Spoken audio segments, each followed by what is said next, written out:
Le moteur du bus municipal ronronnait tandis que je descendais les 3 marches poussiéreuses, mon seul bagage étant un sac en cuir noir usé. Le soleil de septembre tapait fort sur l'asphalte de Beverlywood lorsque je me suis dirigé vers les portes dorées du manoir familial. « Regardez qui est là !»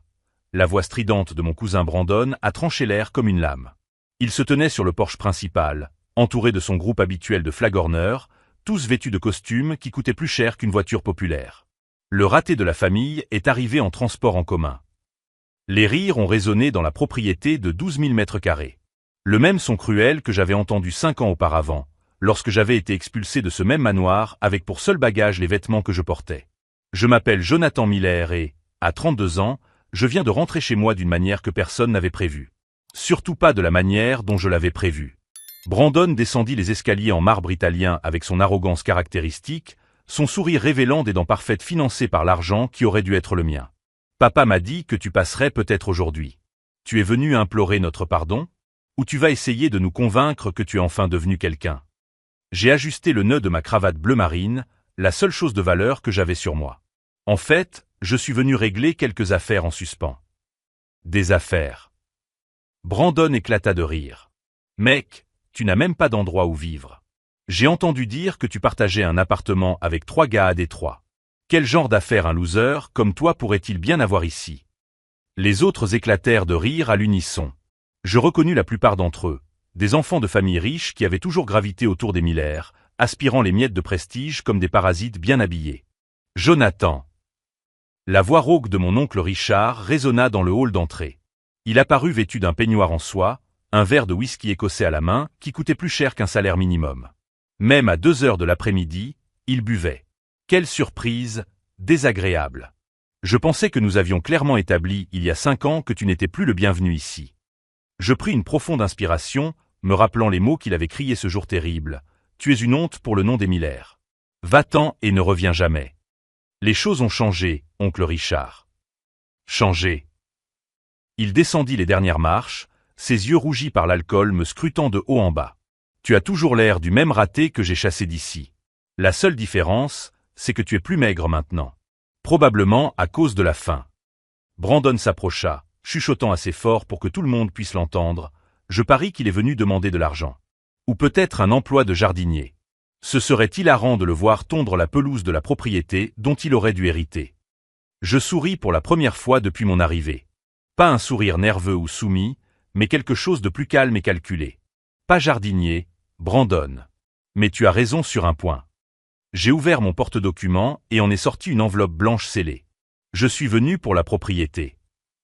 Le silence qui a suivi était différent. Moins moqueur, plus tendu et curieux. Richard fronça les sourcils. De quoi s'agit-il? Vous vous souvenez quand vous m'avez renvoyé parce que j'étais un rêveur irréaliste qui ne comprendrait jamais les affaires? Je me dirigeais vers l'entrée principale, chaque pas résonnant dans le silence grandissant. Vous aviez raison sur un point. Je ne comprenais vraiment pas vos affaires. Mais j'ai appris d'autres façons de gagner de l'argent.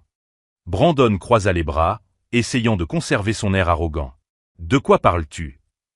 Je m'arrêtai au pied de l'escalier, regardant Richard droit dans les yeux.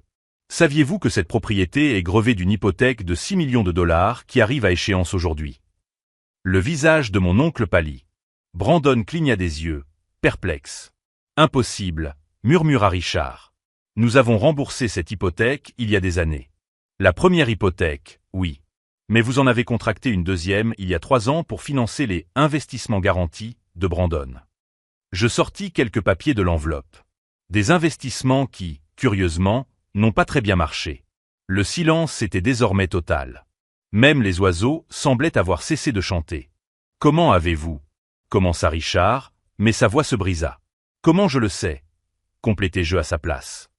Parce que j'ai acheté cette dette ce matin. Directement à la banque. Avec les intérêts courus, le montant total s'élève exactement à 7,2 millions de dollars. Ces mots tombèrent comme des bombes dans le jardin parfaitement entretenu. Brandon ouvrit et ferma la bouche comme un poisson hors de l'eau. Si vous aimez cette histoire de revirement familial, n'oubliez pas de vous abonner à la chaîne, car ce qui va suivre va vous laisser bouche bée. Ce qu'ils ne savaient pas, c'est que je n'étais plus le jeune homme naïf qu'ils avaient expulsé 5 ans auparavant. Et ce que j'avais découvert sur les affaires louches de la famille pendant mon absence était sur le point de transformer cette journée ensoleillée en cauchemar, pire que leur pire rêve. Brandon eut un rire nerveux, le genre de rire qui échappe à quelqu'un lorsqu'il entend quelque chose de trop absurde pour être vrai. Vous avez racheté notre dette? Il regarda Richard comme s'il s'attendait à ce que son père démystifie une blague élaborée. Papa, il bluffe, n'est-ce pas? Richard ne répondit pas immédiatement. Ses yeux, désormais plus concentrés malgré l'alcool, scrutaient mon visage à la recherche de signes de mensonge ou de folie. Ne trouvant ni l'un ni l'autre, le verre de whisky trembla légèrement dans sa main. 7,2 millions, répéta-t-il lentement, comme s'il testait le goût des mots. C'est impossible. Tu n'as pas autant d'argent. Tu n'en as jamais eu. Tu as raison, ai-je acquiescé en faisant quelques pas supplémentaires vers l'entrée. Il y a 5 ans, quand tu m'as chassé de cette maison, je n'avais rien. Tu te souviens de ce jour-là, oncle Richard? Le silence s'est prolongé comme une corde tendue sur le point de se rompre.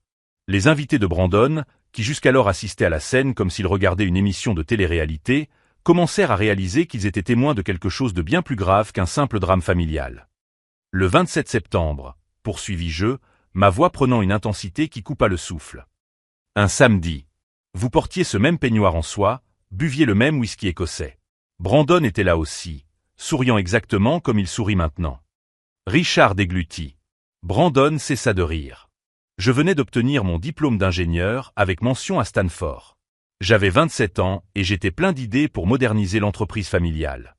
Tu te souviens de ce que tu m'as dit quand je t'ai présenté mon plan d'expansion numérique? Jonathan, commença Richard, mais je ne le laissai pas terminer. Tu as dit que j'étais un rêveur pathétique, que la technologie était l'apanage des nerfs sans avenir, que je ne comprendrais jamais vraiment les affaires parce que je n'avais pas l'âme d'un entrepreneur dans les veines. Chaque mot était comme une lame acérée. Tu as dit que j'étais une honte pour le nom Miller et qu'il vaudrait mieux pour tout le monde que je disparaisse. Brandon transféra son poids d'un pied à l'autre, clairement mal à l'aise avec la tournure que prenait la conversation. Écoute, Jonathan, c'était il y a longtemps.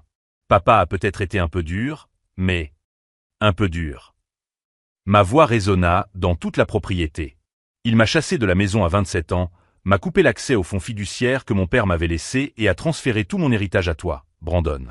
Tout ça parce que je voulais moderniser une entreprise qui perdait de l'argent à cause de méthodes archaïques. Richard retrouva enfin sa voix, même si elle semblait moins imposante que d'habitude. Tes idées étaient trop risquées.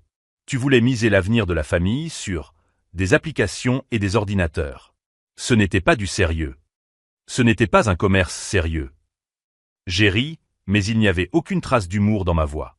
Ces idées risquées valent aujourd'hui 400 millions de dollars, oncle Richard. 400 millions qui auraient pu sauver Miller Enterprises de la faillite progressive à laquelle vous étiez confrontés depuis des années. Le visage de Brandon pâlit. Une faillite progressive? De quoi parles-tu? Tu ne sais vraiment pas. Je le regardais avec un mélange de pitié et d'incrédulité. Ton père ne t'a jamais dit que Miller Enterprises avait perdu 70% de sa valeur marchande au cours des 5 dernières années? Que vous aviez été contraint de vendre 3 des 5 propriétés commerciales pour couvrir les dettes d'exploitation? Brandon se tourna vers Richard, qui évitait soigneusement le regard de son fils. « Papa, est-ce vrai? Les affaires ont connu quelques difficultés, murmura Richard, mais sa voix manquait de son autorité habituelle. Rien que nous ne puissions surmonter. Surmonter. J'ai laissé échapper un rire amer. C'est pour ça que vous avez contracté une 2e hypothèque sur cette propriété. C'est pour ça que Brandon a dû investir 6 millions dans des projets douteux d'extraction de crypto-monnaies que n'importe qui ayant des connaissances de base en technologie saurait être frauduleux. Le silence qui suivit fut assourdissant. Brandon regardait son père comme s'il le voyait pour la première fois, tandis que Richard semblait avoir vieilli de 10 ans en 10 minutes. « Comment tu es au courant pour les investissements ?» demanda Brandon, d'une voix presque inaudible. Je souris pour la première fois depuis que j'avais commencé à parler. Parce que je suis Jonathan Miller, fondateur et PDG de Technova Solutions. Vous avez peut-être entendu parler de l'entreprise. Nous avons fait la couverture de Forbes le mois dernier. Richard laissa tomber son verre de whisky. Le verre se brisa sur le marbre italien dans un bruit qui résonna comme un coup de feu. Technova, répéta-t-il, comme si ce nom était une prière ou une malédiction. Vous êtes le Miller de Technova? Le même nom de famille n'était pas une coïncidence, ai-je confirmé. Lorsque vous m'avez expulsé de cette maison, je me suis promis de revenir un jour pour récupérer ce qui m'appartenait de droit. Non par vengeance, mais par justice. Brandon s'est affalé dans l'une des chaises de jardin, son arrogance précédente complètement évaporée. Mais comment? Comment avez-vous réussi à bâtir une entreprise de 400 millions en seulement 5 ans? En travaillant. Ce que vous avez clairement oublié de faire, tous les deux. Je m'approchai jusqu'à me tenir juste en face de Richard. J'ai passé les 2 premières années à dormir sur le canapé d'amis, à travailler 16 heures par jour dans 3 emplois différents pour réunir un capital de départ. J'ai vendu ma voiture, mes vêtements, tout ce qui avait de la valeur pour financer mon premier prototype. La voix de Richard n'était plus qu'un murmure rauque. Et maintenant? Maintenant, je suis propriétaire de 12 brevets technologiques qui ont révolutionné 3 industries différentes. Mon entreprise emploie 2300 personnes dans 15 pays. Et, plus important encore, j'ai désormais les moyens de corriger les erreurs du passé. Je sortis un autre document de l'enveloppe et le tendis à Richard. Voici un acte de transfert de propriété. Vous avez 72 heures pour rembourser la dette de 7,2 millions. Sinon la propriété sera automatiquement transférée à mon nom. Brandon se leva de sa chaise en titubant. 72 heures? Mais c'est impossible. Nous n'avons pas cet argent. Je sais, répondis-je calmement. J'ai vérifié vos rapports financiers avant d'acheter la dette. Miller Enterprises dispose d'actifs liquides d'environ 1,3 million. C'est insuffisant, même en vendant tout. Richard prit le document de main tremblante, ses yeux parcourant les pages comme s'il cherchait une issue miraculeuse dans les petits caractères juridiques. Pourquoi? Fut tout ce qu'il parvint à demander. Parce que vous avez détruit non seulement ma vie, mais aussi l'héritage que mon père a bâti. Parce que vous avez transformé une entreprise prospère en une coquille vide. Et parce qu'il est temps que quelqu'un de compétent reprenne ce qui reste de la famille Miller. Le soleil commençait à se coucher, projetant de longues ombres sur le jardin parfaitement entretenu. Les amis de Brandon chuchotaient entre eux, certains s'éloignant déjà discrètement vers leur voiture. Y a-t-il un moyen de revenir en arrière? Demanda Brandon, la voix chargée de désespoir. Je souris, mais mon regard resta froid. Il y a un moyen. Mais vous n'allez pas l'aimer. Richard et Brandon échangèrent des regards paniqués mêlés d'un espoir désespéré. Ce qu'ils ne savaient pas, c'est que ma proposition finale serait bien plus humiliante que la simple perte de leur propriété. Car parfois, la véritable justice ne consiste pas seulement à récupérer ce qui a été volé, mais à s'assurer que les coupables comprennent pleinement le poids de leur choix. Quel genre de moyen? Demanda Richard, la voix chargée d'un mélange toxique de désespoir et de méfiance. L'alcool qu'il avait consommé toute la journée affectait clairement sa capacité de raisonnement. Mais même dans son état altéré, il pouvait sentir que toute offre de ma part aurait un prix dévastateur. Brandon s'approcha, ses yeux passant de moi à son père comme s'il essayait de déchiffrer un code secret. Jonathan, écoute, je sais que les choses ont été tendues entre nous dans le passé, mais nous sommes une famille. Il doit y avoir un moyen de régler cela civilement. J'ai laissé échapper un rire sec qui a résonné dans le jardin désormais presque vide. Les amis de Brandon avaient discrètement disparu dès que la conversation avait pris une tournure financière sérieuse, ne laissant que nous trois sous la lumière dorée du crépuscule. Famille. J'ai répété le mot comme s'il s'agissait d'un goût amer sur ma langue. Vous avez utilisé ce mot il y a 5 ans aussi. Vous vous en souvenez? Richard vacilla légèrement, s'appuyant sur la balustrade en marbre. Jonathan, tu dois comprendre que... Que quoi? Ma voix trancha l'air comme une lame. Que chasser son propre neveu de la maison parce qu'il avait des idées folles était pour le bien de la famille. Que transférer mon héritage légitime à Brandon était une décision commerciale judicieuse. C'est alors que j'ai vu la première larme couler sur le visage de Richard. Non pas de regret, mais de pure peur. La peur d'un homme qui comprenait enfin que ses actions avaient des conséquences, et que ces conséquences étaient venues lui présenter la facture avec intérêt. La procédure est simple. Ai-je poursuivi en sortant un autre document de l'enveloppe. Vous signez le transfert volontaire de Miller Enterprises à mon nom. Toutes les actions, tous les actifs, tout le contrôle opérationnel. En échange, je prends en charge les dettes de l'entreprise et vous autorise à conserver cette propriété. Le silence qui s'ensuivit fut si profond que je pouvais entendre le système d'irrigation automatique des jardins commencer son cycle nocturne. Brandon fut le premier à rompre le silence, sa voix sortant comme un murmure étranglé. Vous voulez que nous vous cédions l'entreprise? L'entreprise qui appartient à notre famille depuis 3 générations? L'entreprise que vous avez détruite en moins de 5 ans? Ai-je corrigé froidement? L'entreprise que j'ai reconstruite de mieux en mieux à partir de zéro pendant que vous couliez l'original sous les dettes et la mauvaise gestion. Richard a essayé de s'approcher, mais ses jambes ont fléchi. Il s'agrippa à la rampe comme un naufragé s'agrippe à un morceau de bois. Tout ça à cause de ce jour-là, n'est-ce pas? À cause de ce que j'ai dit? Pour la première fois depuis mon arrivée, je sentis une véritable vague d'émotions traverser mon sang-froid soigneusement contrôlé. Ce jour-là, tu penses que tout ça à cause d'un seul jour? Je m'avançai jusqu'à me tenir juste devant lui, si près que je pouvais sentir l'odeur du whisky dans son haleine. C'est à propos d'une vie entière de mépris. À propos de 27 ans passés à entendre que je ne serais jamais à la hauteur, que mes idées n'étaient que des rêves d'enfant, que je n'avais pas l'âme d'un homme d'affaires dans les veines. Brandon tenta d'intervenir. Jonathan, papa était juste. Tais-toi, Brandon. Ma voix avait une autorité qui les fit tous deux reculer instinctivement. Tu n'as pas le droit de parler. Toi qui as passé les 5 dernières années à vivre de l'héritage qui aurait dû être le mien. Toi qui n'as jamais travaillé un seul jour de ta vie, mais qui te croyais qualifié pour juger mes rêves et mes ambitions. C'est à ce moment-là que la femme de ménage, Maria, apparut à l'entrée de la maison. Elle travaillait pour la famille Miller depuis plus de 15 ans et me connaissait depuis mon adolescence. Ses yeux s'écarquillèrent lorsqu'elle me vit. Jonathan. Sa voix trahissait un mélange de surprise et de joie sincère. Je ne savais pas que tu étais ici. Sa présence me rappela une foule de souvenirs. Maria avait toujours été gentille avec moi, surtout pendant ces années difficiles où mes parents étaient morts et où j'étais venu vivre avec Richard. C'était elle qui préparait mon déjeuner pour l'école, qui me consolait quand je faisais des cauchemars, qui se souciait vraiment de mon bien-être, alors que Richard me considérait seulement comme un fardeau encombrant. « Bonjour, Maria », ai-je répondu, ma voix s'adoucissant automatiquement. « Comment allez-vous » Elle s'est approchée avec le même sourire chaleureux dont je me souvenais, mais s'est arrêtée lorsqu'elle a remarqué la tension palpable entre Richard, Brandon et moi. Ses yeux expérimentés ont rapidement évalué la situation. « Tout va bien ici » demanda-t-elle, mais elle me regardait directement, comme si elle savait instinctivement que c'était à moi qu'elle devait adresser sa question. Richard a tenté de reprendre le contrôle de la situation. « Maria, retourne à la maison.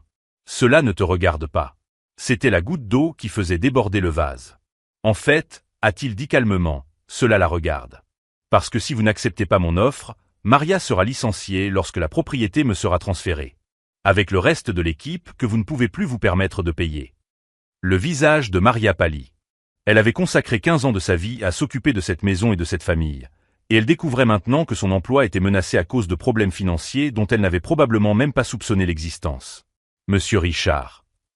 Elle regarda mon oncle avec des yeux suppliants. De quoi parle-t-il?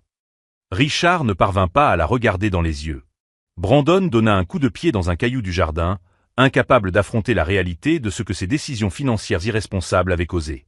C'est à ce moment-là que j'ai senti le changement final en moi. Voir Maria, cette femme intègre qui m'avait toujours traité avec gentillesse, découvrir qu'elle était sur le point de tout perdre à cause de l'incompétence et de l'arrogance de Richard et Brandon, c'était comme allumer une allumette dans un entrepôt de poudre à canon. Vous savez ce qui est le plus triste dans toute cette histoire? Ai-je dit, ma voix prenant une intensité qui a fait que tout le monde s'est tourné vers moi. Vous m'avez toujours traité de raté, de rêveur, de quelqu'un qui ne comprendrait jamais les affaires. Mais regardez où vos compétences entrepreneuriales vous ont mené. J'ai fait un geste vers la propriété qui nous entourait. Ce manoir, qui appartient à la famille depuis 60 ans, est sur le point d'être perdu à cause de vous. Maria, qui a consacré 15 ans de sa vie à cette maison, risque de perdre son emploi à cause de vos choix irresponsables. Et l'entreprise que mon père a contribué à bâtir n'est plus que l'ombre pathétique de ce qu'elle était autrefois. Richard a finalement levé la tête, les yeux rouges et gonflés. Que veux-tu que je dise, Jonathan? Que j'ai commis des erreurs. Que j'aurais dû t'écouter. Je ne veux pas que tu dises quoi que ce soit. Ai-je répondu. Il est trop tard pour les mots. Je veux que tu ressentes exactement ce que j'ai ressenti ce jour-là, quand tu m'as expulsé d'ici. L'humiliation, le désespoir, le sentiment que tout ce pourquoi tu avais travaillé t'était enlevé par quelqu'un qui était censé te protéger. Brandon fit un pas en avant, semblant pour la première fois véritablement désespéré. Et si nous te disions que nous sommes désolés? Et si nous admettions avoir commis des erreurs? Cela changerait-il quelque chose? Je l'ai regardé longuement, étudiant son visage. Pour la première fois en 5 ans, j'ai vu autre chose que de l'arrogance dans ses yeux. J'ai vu une peur réelle, une vulnérabilité réelle. Savez-vous à quel moment précis j'ai décidé de faire cela? Ai-je demandé, ignorant sa question. Ce n'était pas quand vous m'avez expulsé. Ce n'était pas quand vous avez coupé mon accès au fonds fiduciaire. C'était 3 mois plus tard, quand je dormais sur le canapé d'un ami à Détroit, travaillant 16 heures par jour dans 3 emplois différents. Je me suis arrêté pour respirer, laissant le poids de mes mots s'imposer. J'ai appelé ici. Une seule fois. J'avais faim, j'avais 300 $ en banque, et j'ai pensé que vous aviez peut-être changé d'avis. Qu'il y avait peut-être une chance de réconciliation. Richard ferma les yeux, comme s'il savait exactement où cette histoire allait mener. Maria a répondu au téléphone. Ai-je continué en la regardant? Tu te souviens, Maria? Tu as dit que Richard n'était pas là, mais je pouvais l'entendre rire en arrière-plan. Il riait et disait à quelqu'un que le garçon raté suppliait de revenir. Maria a couvert sa bouche de ses mains, les larmes aux yeux. Jonathan, je ne savais pas que tu entendais ça. C'est lors de cet appel que je me suis promis de revenir ici un jour. Pas comme le neveu rejeté suppliant pour une seconde chance, mais comme l'homme qui a réussi que vous avez dit que je ne serais jamais. Le soleil était presque complètement couché maintenant, projetant de longues ombres sur la propriété. Les lumières automatiques du jardin ont commencé à s'allumer, créant une atmosphère presque théâtrale pour notre confrontation. Alors, ai-je finalement dit, vous avez 72 heures pour vous décider. Vous remettez l'entreprise de votre plein gré et vous gardez la maison, ou vous perdez tout lorsque l'hypothèque sera exécutée. Brandon a regardé son père, attendant une sorte de conseil, mais Richard semblait avoir vieilli d'une décennie au cours des 30 dernières minutes. Et si nous refusons? A demandé Richard, d'une voix à peine audible. Je souris, mais mon expression était dénuée de toute chaleur. Alors vous découvrirez exactement ce que signifie de n'avoir nulle part où aller. Tout comme je l'ai découvert il y a 5 ans. Ce qu'ils ignoraient, c'est que mes recherches sur les finances de la famille avaient révélé bien plus que le simple prêt hypothécaire en souffrance. Il y avait d'autres dettes, d'autres créanciers, d'autres squelettes financiers qui rendraient la faillite inévitable de toute façon. Mon offre n'était pas seulement une chance de salut, c'était la seule bouée de sauvetage dans un océan de conséquences qu'ils avaient eux-mêmes créé. Et pendant qu'ils restaient là, à assimiler le poids total de leur choix, je calculais déjà mentalement les prochains coups d'une partie qu'ils ne réalisaient même pas avoir déjà perdue. Je me suis dirigé vers la fontaine au centre du jardin, le doux bruit de l'eau qui coule contrastant avec la tension électrique qui régnait dans l'air. Richard et Brandon m'ont suivi comme des chiens affamés suivant un boucher, l'espoir désespéré se lisant sur leur visage. La proposition est simple. Ai-je commencé en me tournant vers eux.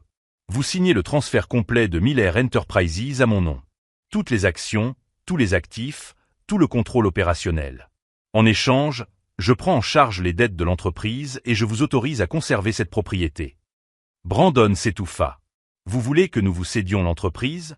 L'entreprise que notre famille a bâtie? L'entreprise que vous avez détruite? Ai-je corrigé froidement. Au cours des 5 dernières années, Miller Enterprises a perdu 70% de sa valeur marchande. Vous avez licencié 240 employés, vendu 3 des 5 propriétés commerciales et accumulé des dettes qui dépassent de loin les actifs restants. Richard a tenté de m'interrompre, mais j'ai levé la main. Je n'ai pas fini. En plus des dettes de l'entreprise, il y a aussi la petite question des 6 millions de dollars que Brandon a investis dans des stratagèmes frauduleux d'extraction de crypto-monnaies. De l'argent qui, techniquement, a été volé dans les fonds de retraite des employés. Le visage de Brandon est devenu gris pâle. Comment savez-vous cela? J'ai souri, mais mon expression était dénuée de chaleur. Parce que j'ai passé les 3 dernières années non seulement à bâtir ma propre entreprise, mais aussi à enquêter méticuleusement sur la destruction de la nôtre. Chaque transaction suspecte, chaque décision discutable, chaque centime mal géré. J'ai des auditeurs judiciaires qui feraient passer les enquêteurs du fisc pour des amateurs. C'est alors que Maria s'est approchée à nouveau, visiblement troublée par la conversation qu'elle avait entendue. « Monsieur Jonathan, dit-elle d'une voix légèrement tremblante, est-il vrai que nous allons perdre nos emplois ?» Sa question fut comme un coup de poing dans l'estomac pour Richard. Pour la première fois depuis mon arrivée, je vis quelque chose qui ressemblait à de la honte sincère dans ses yeux. Maria avait consacré 15 ans de sa vie à cette famille, et elle découvrait maintenant que sa sécurité financière était menacée à cause de leur incompétence. « Pas si vous acceptez ma proposition, » répondis-je gentiment. En fait, sous ma direction, Miller Enterprises non seulement survivrait, mais prospérerait. J'ai les ressources et la vision nécessaires pour transformer les décombres que vous avez créés en quelque chose de significatif à nouveau. Brandon fit un pas en avant, le désespoir évident dans sa voix. Et si nous disons non? Et si nous refusons simplement de signer? Alors vous perdrez tout de toute façon, répondis-je calmement. La différence, c'est que lorsque l'hypothèque sera exécutée et que Miller Enterprises fera faillite, les 260 employés restants perdront leur emploi sans aucune compensation. Maria et le reste du personnel domestique seront licenciés sans préavis.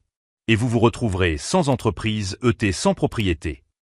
Le silence qui s'ensuivit ne fut rompu que par le bruit de l'eau de la fontaine et le trafic lointain de la ville.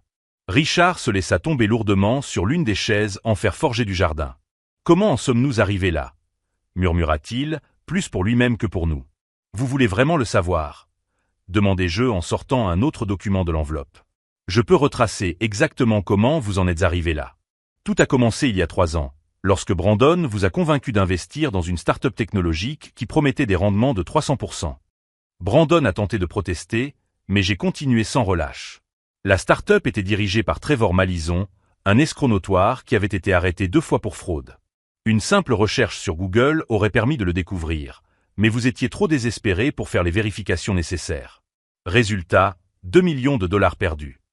Richard a levé la tête, ses yeux rouges fixés sur moi. Comment connaissez-vous le nom de Trevor Mallison? Parce que j'ai mené ma propre enquête quand j'ai appris que vous étiez tombé dans son piège.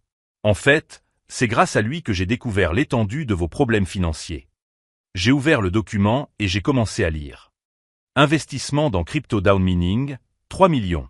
Investissement dans Phoenix Real Estate Fund, 1 200 000. Prêt personnel pour couvrir les pertes de jeu de Brandon, 800 000. Chaque chiffre que je prononçais était comme un coup de feu dans le silence de l'après-midi. Brandon s'est effondré dans un fauteuil à côté de son père, son arrogance précédente complètement évaporée. Vous voulez savoir comment j'ai bâti une entreprise de 400 millions en 5 ans. Je me suis avancé jusqu'à me tenir directement devant eux. J'ai travaillé 120 heures par semaine pendant les 2 premières années. J'ai dormi sur le canapé de mon bureau plus souvent que dans un vrai lit. J'ai vendu ma voiture, ma guitare, tout ce qui avait de la valeur pour financer le premier prototype. Ma voix s'est intensifiée, des années de frustration et de détermination trouvant enfin un exutoire. Pendant que vous gaspillez l'héritage familial dans des combines pour vous enrichir rapidement, j'apprenais à coder 16 heures d'affilée. Pendant que Brandon dépensait 40 000 $ en voiture de sport, je mangeais des ramen instantanés et travaillais comme consultant indépendant jusqu'à 3 heures du matin pour payer mon loyer. Maria écoutait en silence, les larmes coulant sur son visage. Elle m'avait vu grandir depuis mon adolescence et savait que chaque mot que je prononçais était vrai. Mais vous savez ce qui a été le plus difficile? Ai-je poursuivi, ma voix s'abaissant jusqu'à devenir un murmure intense. Ce n'étaient pas les nuits blanches ou les ramen instantanés. C'était de savoir que pendant tout ce temps, vous viviez de l'héritage qui aurait dû être le mien, détruisant systématiquement tout ce pour quoi mon père avait travaillé. Richard a essayé de parler, mais sa voix n'était qu'un gémissement rauque. Jonathan, nous avons commis des erreurs. Des erreurs? Le mot a jailli de ma bouche comme un coup de canon. Vous n'avez pas commis d'erreur, oncle Richard.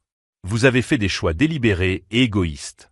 Vous avez choisi de m'expulser parce que mes idées menaçaient votre confortable statu quo. Vous avez choisi d'ignorer les données financières parce que la vérité était gênante. Vous avez choisi Brandon comme héritier non pas parce qu'il était qualifié, mais parce qu'il validait votre arrogance. C'est à ce moment-là que quelque chose a changé en moi. Pendant 5 ans, j'avais canalisé ma colère en détermination, mon humiliation en motivation. Mais être là, voir le résultat final de leur décision, m'a apporté une clarté cristalline que je n'avais jamais connue auparavant. Vous avez 48 heures pour vous décider, ai-je finalement dit, ma voix retrouvant son ton calme et maîtrisé. Vendredi, à 17 heures, soit vous cédez volontairement Miller's Enterprises, soit nous perdons tous les moyens de lutter contre la saisie hypothécaire. Brandon s'est brusquement levé de sa chaise. Et si nous obtenons l'argent d'une autre source? Et si nous trouvons des investisseurs? J'ai ri doucement. Avec quelle garantie? Vous avez déjà hypothéqué tout ce qui avait de la valeur. Vos cotes de crédit sont au plus bas. Et tout investisseur sérieux ferait les mêmes recherches que moi et arriverait aux mêmes conclusions. Je me suis dirigé vers la sortie, mais je me suis arrêté lorsque Richard m'a appelé. Jonathan, a-t-il dit d'une voix brisée, vaincu. Si nous acceptons votre proposition, que va-t-il nous arriver? Je me suis retourné pour le regarder une dernière fois. Vous apprendrez à vivre avec les conséquences de vos choix. Tout comme je l'ai appris il y a 5 ans. Alors que je me dirigeais vers le portail, j'ai entendu Maria courir derrière moi. Monsieur Jonathan, attendez. Je me suis arrêté et je me suis retourné. Elle m'a rejoint, les larmes aux yeux, mais aussi avec quelque chose qui ressemblait à du soulagement. Merci. C'est tout ce qu'elle a dit, mais j'ai parfaitement compris. Prenez soin d'eux, Maria, ai-je répondu gentiment. Peu importe ce qui se passera dans les prochains jours, ils auront besoin de quelqu'un qui se soucie vraiment d'eux. Tout en marchant sur le trottoir vers l'arrêt de bus, j'ai sorti mon téléphone et passé un appel. Jason, c'est moi. Activez le plan B. Je veux que notre offre d'achat soit remise directement au conseil d'administration de Miller Enterprises demain matin. Et Jason, assurez-vous que la presse financière reçoive l'histoire complète sur la situation de l'entreprise. Il est temps d'accélérer le calendrier. Si vous suivez ce parcours vers la justice et la transformation, n'oubliez pas de vous abonner à la chaîne, car ce qui va se passer dans les prochaines 48 heures montrera que parfois, la vengeance la plus douce n'est pas de détruire ses ennemis, mais de leur donner exactement ce qu'ils méritent. Ce que Richard et Brandon ne savaient pas, c'est que mon offre n'était que la première étape d'un plan beaucoup plus vaste. Un plan qui non seulement permettrait de récupérer Miller Enterprises, mais transformerait complètement la signification du nom Miller dans le monde des affaires. Et alors qu'ils avaient 48 heures pour se décider, j'avais déjà lancé un compte à rebours qui changerait à jamais le destin de notre famille. 46 heures plus tard, mon téléphone a sonné à 6h15 du matin. Le nom de Richard clignotait sur l'écran, mais je n'ai pas répondu. J'ai laissé sonner jusqu'à ce que le répondeur prenne le relais, puis j'ai écouté le message tout en prenant mon café sur la terrasse de mon appartement à Manhattan. Jonathan, s'il te plaît, réponds. Nous devons parler. Il y a des complications dont tu n'as pas connaissance. S'il te plaît, rappelle-moi. Sa voix était brisée, désespérée, complètement différente de l'arrogance dont il avait fait preuve 2 jours auparavant. J'ai effacé le message et j'ai continué à lire le Wall Street Journal, où Miller Enterprises occupait une petite section dans la page des affaires. Une entreprise familiale confrontée à une possible acquisition hostile. L'article était objectif, professionnel. Il ne mentionnait pas les détails de l'hypothèque échue ni les décisions financières discutables qui avaient conduit à la situation actuelle. Mais il mentionnait mon nom comme acheteur potentiel, ce qui signifiait que la nouvelle avait déjà été divulguée dans les cercles d'affaires concernés. À 9h du matin, je suis arrivé au bureau de Technova à Manhattan. Jason m'attendait avec une pile de documents et une expression mêlant excitation et appréhension. La presse n'arrête pas d'appeler, m'a-t-il dit dès que je suis entré. Ils veulent une déclaration officielle sur le rachat de Miller Enterprises. Et ce n'est pas tout. 3 investisseurs différents ont appelé pour proposer un financement au Miller. Apparemment, des amis de la famille essaient de mobiliser des ressources. J'ai souri en accrochant mon manteau. Laisse-moi deviner. Les investisseurs veulent des garanties ou des sûretés que les Miller ne peuvent pas offrir. Exactement. Et il y a un autre problème pour eux. J'ai appris que la banque avait déjà entamé la procédure de saisie hypothécaire hier soir. Même s'ils obtenaient l'argent maintenant, il faudrait des semaines pour régler les questions juridiques. C'est à ce moment-là que mon téléphone personnel a sonné. Brandon. Cette fois, j'ai répondu. Jonathan, merci de répondre, a-t-il dit d'une voix précipitée. Écoute, j'ai besoin de te dire certaines choses. Papa n'a pas été tout à fait honnête au sujet de la situation financière. C'est pire que tu ne le penses. Continue. Il y a d'autres dettes. Des créanciers qui ne sont pas vraiment légaux. Papa a emprunté de l'argent à des personnes dangereuses pour couvrir certaines pertes. Si l'entreprise fait faillite, ils vont vouloir se faire rembourser d'une autre manière. Je cessais de relire les documents sur mon bureau. Quel genre de personne, Brandon? Le genre qui casse les jambes d'abord et pose les questions ensuite. Sa voix tremblait. C'est 300 000 $, Jonathan. Avec les intérêts accumulés, ça fait maintenant près de 500 000. Et ils ont dit que s'ils ne recevaient pas l'argent avant lundi. Tu es en train de me dire que mon oncle, en plus d'avoir ruiné Miller Enterprises par sa mauvaise gestion, s'est légalement endetté auprès d'usuriers. Ce n'étaient pas des usuriers ordinaires. C'était des investisseurs privés de Las Vegas. Des gens qui financent des projets de casino et de promotion immobilière. Papa pensait que c'était une opportunité légitime. Je me suis dirigé vers la fenêtre de mon bureau, observant l'agitation frénétique de Manhattan en contrebas. Et quand l'as-tu appris? Hier soir. Ils se sont présentés à la propriété. 2 hommes en costume qui avaient l'air professionnels. Ils ont dit qu'ils avaient un accord avec Richard Miller et qu'ils attendaient le paiement intégral avant lundi, quoi qu'il arrive avec l'hypothèque. La situation venait de devenir beaucoup plus intéressante. Et beaucoup plus urgente. Où est Richard en ce moment? Au bureau de Miller Enterprises. Il essaie de vendre du matériel et du mobilier pour réunir de l'argent. Jonathan, je sais que tu as des raisons de nous détester, mais ces types ne plaisantent pas. Si quelque chose arrive à papa. Je comprends, Brandon. Je te rappelle dans 1 heure. Je raccrochai et me tournai vers Jason, qui avait entendu une partie de la conversation. Des problèmes? Demanda-t-il. Des opportunités? Le corrigeai-je. Combien d'avocats spécialisés en droit pénal des affaires avons-nous sous contrat? 3. Pourquoi? Parce que nous venons de découvrir que Miller Enterprises n'est pas seulement une entreprise mal gérée. C'est potentiellement une opération de blanchiment d'argent. Les yeux de Jason s'écarquillèrent. Tu penses que Richard était au courant? Peu importe qu'il ait été au courant. Ce qui importe, c'est que nous disposons désormais d'informations qui peuvent transformer une simple acquisition d'entreprise en une opération de recouvrement d'actifs criminels. Je retournai à mon bureau et appelai mon avocat principal. David, c'est moi. J'ai besoin que tu annules tous mes rendez-vous d'aujourd'hui. Nous avons une situation qui nécessite une attention immédiate. Alors que j'expliquais la situation à David, mon téléphone se mit à sonner avec insistance. C'était encore Richard. Cette fois-ci, je laissai le répondeur prendre le message. 2 heures plus tard, j'étais assis dans le bureau principal de Miller Enterprises pour la première fois depuis 5 ans. L'endroit était exactement comme dans mon souvenir. Des panneaux de bois sombre, des fauteuils en cuir qui coûtaient plus cher que des voitures populaires, et cette odeur caractéristique de pouvoir masculin et d'eau de Cologne coûteuse.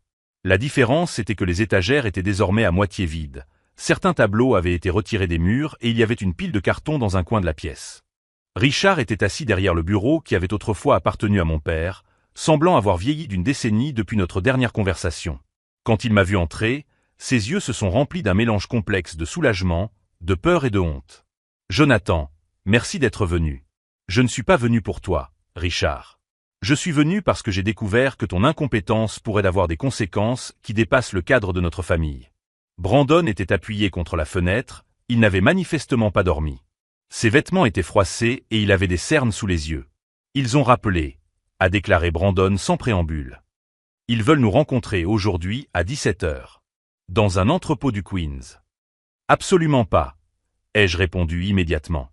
« Vous n'irez rencontrer personne dans aucun entrepôt. » Richard a levé la tête. « Alors que suggérez-vous de faire? Ils ont été très clairs sur les conséquences si nous ne payons pas. Vous allez faire exactement ce que je vous dis. » Je me suis dirigé vers le bureau et j'ai posé un nouveau dossier dessus. Tout d'abord, vous allez signer le transfert complet de Miller Enterprises à mon nom. Immédiatement. Mais cela ne résout pas le problème des 500 000 $, protesta Brandon. En fait, si. J'ai ouvert le dossier et j'ai sorti plusieurs documents. Parce qu'une fois que j'aurai officiellement pris le contrôle de l'entreprise, toutes les dettes de la société deviendront ma responsabilité légale. Y compris les dettes envers vos investisseurs privés de Las Vegas. Richard fronça les sourcils. Vous seriez prêt à payer 500 000 $ juste pour nous sortir de cette situation? Je ne paierai rien à personne, répondis-je calmement.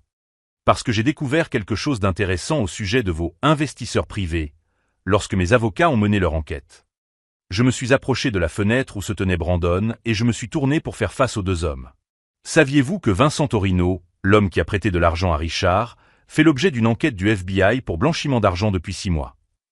Le silence qui s'ensuivit fut assourdissant. « Qu'est-ce que cela signifie » demanda Richard d'une voix à peine audible. « Cela signifie que toute transaction financière avec lui devient automatiquement une preuve dans une enquête fédérale. Cela signifie que vous êtes involontairement devenus des informateurs potentiels dans une affaire de crime organisé. » Brandon s'éloigna de la fenêtre, le visage pâle comme du papier. « Des informateurs? Mais nous ne savons rien. Vous n'avez pas besoin de savoir. Il suffit que vous ayez fait affaire avec lui. » Je retournai à la table et commençai à classer les documents. La bonne nouvelle, c'est que lorsque je prendrai la direction de Miller Enterprises et que je signalerai toutes les transactions suspectes aux autorités compétentes, vous bénéficierez automatiquement de l'immunité en tant que témoin ayant coopéré volontairement. Richard s'effondra dans son fauteuil, le poids de la situation le rattrapant enfin. « Et la mauvaise nouvelle ?»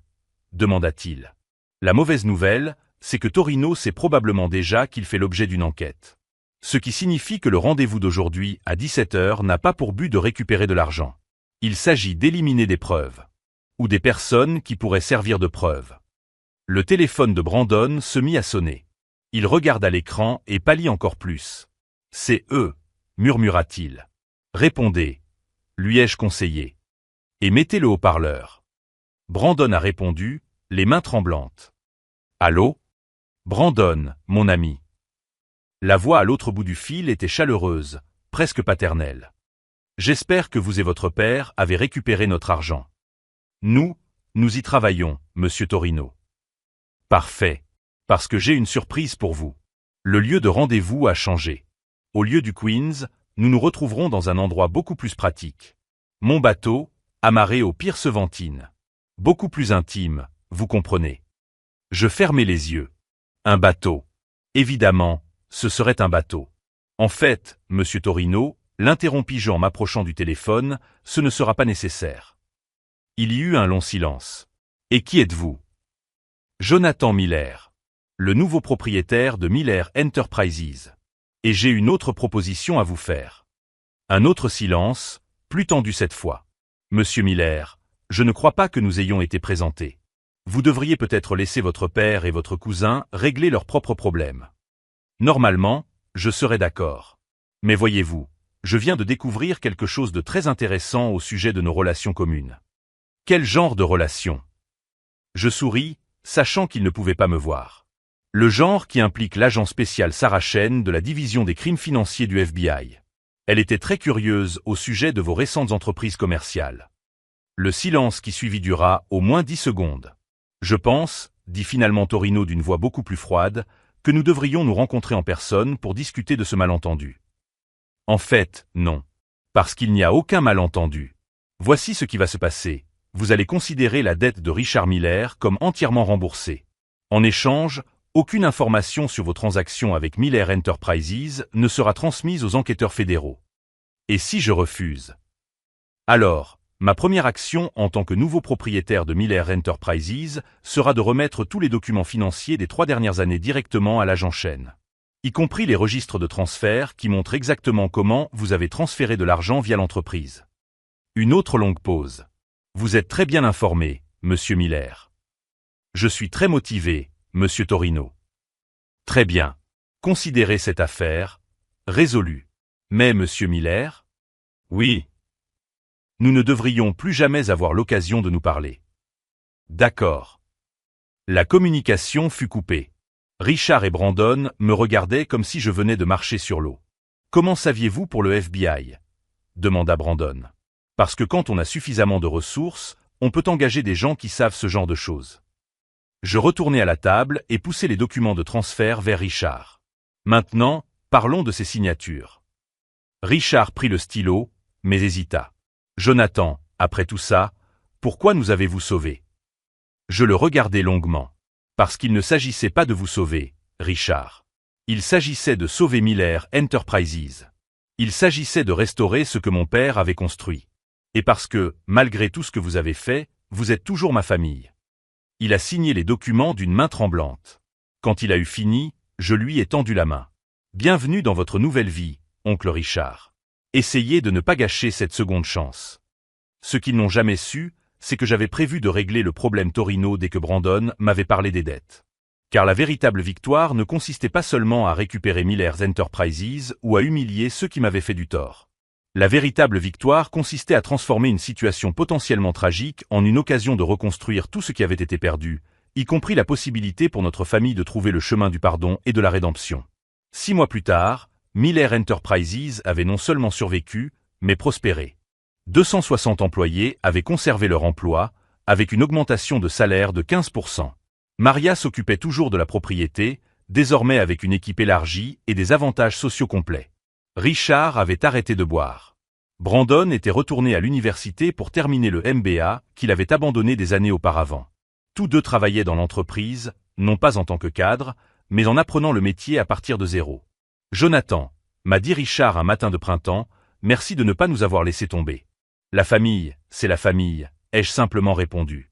La véritable victoire n'a pas été de récupérer Miller's Enterprises ou d'humilier ceux qui m'avaient rejeté. Elle a été de transformer le ressentiment en renouveau, d'utiliser mon succès pour reconstruire plutôt que pour détruire. Aujourd'hui, lorsque de jeunes entrepreneurs me demandent le secret de la réussite, je leur réponds, la vengeance la plus douce n'est pas de détruire vos ennemis, mais de devenir si prospères que vous pouvez les sauver. Si cette histoire de transformation et de pardon vous a touché, abonnez-vous à la chaîne pour découvrir d'autres histoires inspirantes de personnes qui ont transformé leur plus grande défaite en victoire extraordinaire. Parfois, rentrer chez soi signifie créer un meilleur foyer pour tous.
No, not here yet. I'm trying to set everything up first. Good that it walked away.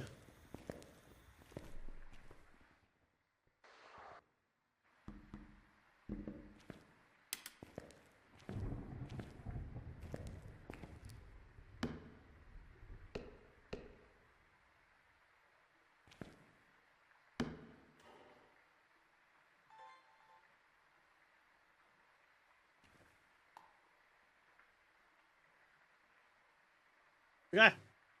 I think we're set up, ready to go. This is definitely a fucking Abambo.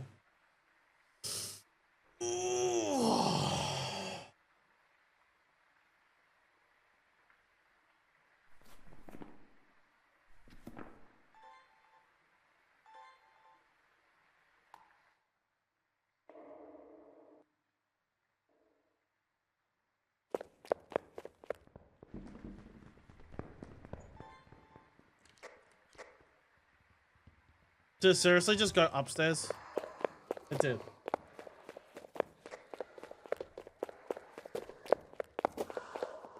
Maybe it wants some treats. Well, it hasn't said trick or treat yet, so.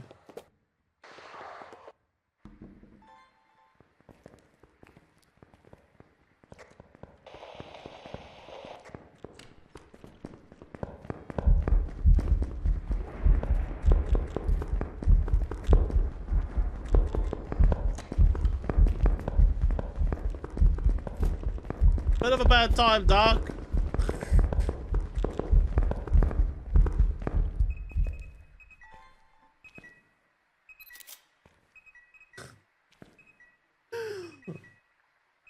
How about, right, well, just check the screen before you do something like that. Please.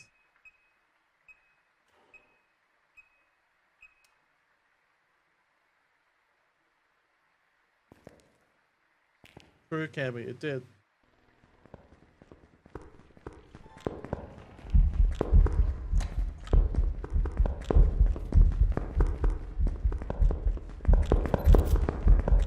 Fuck off.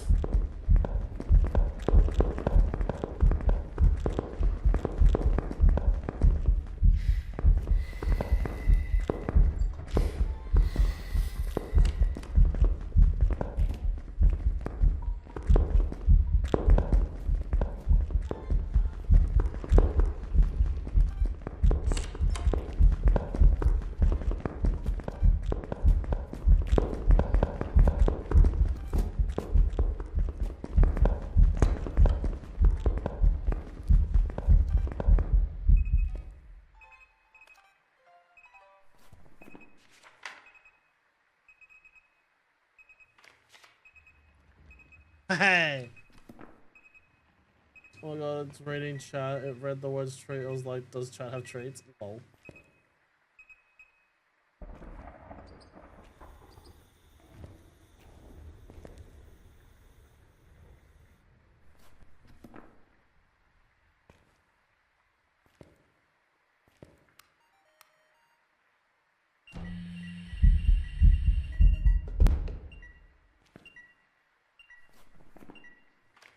Well, at least I know I can event in here.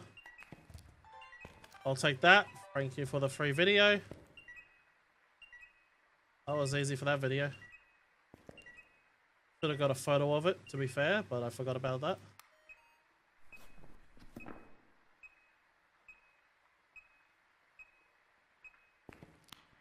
Turn that off.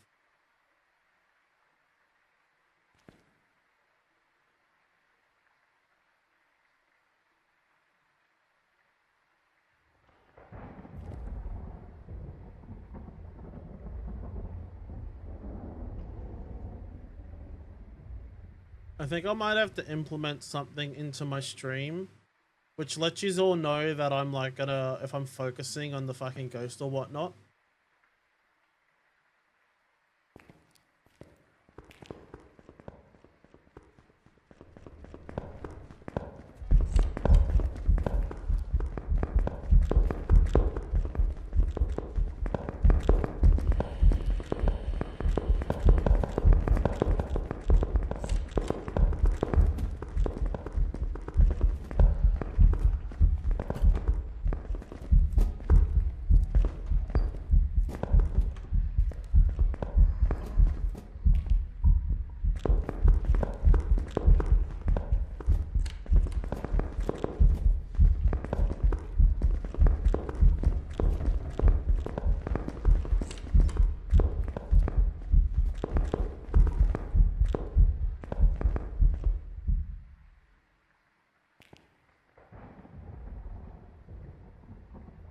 That movie ruins involved in the song.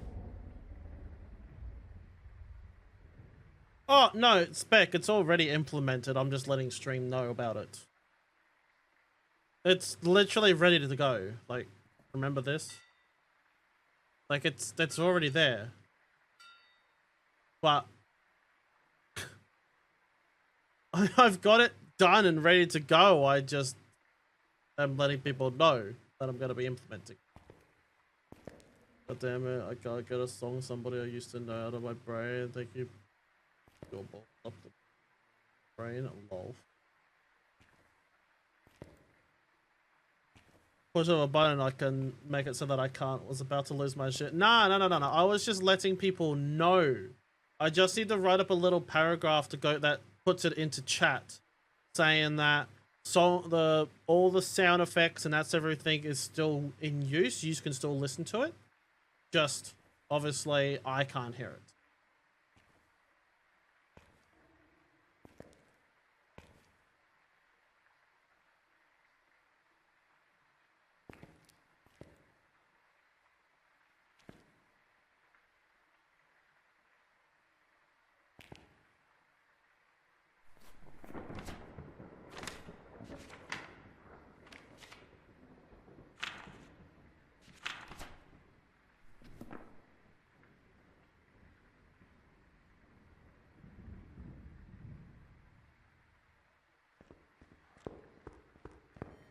I just want it to blow out a firelight.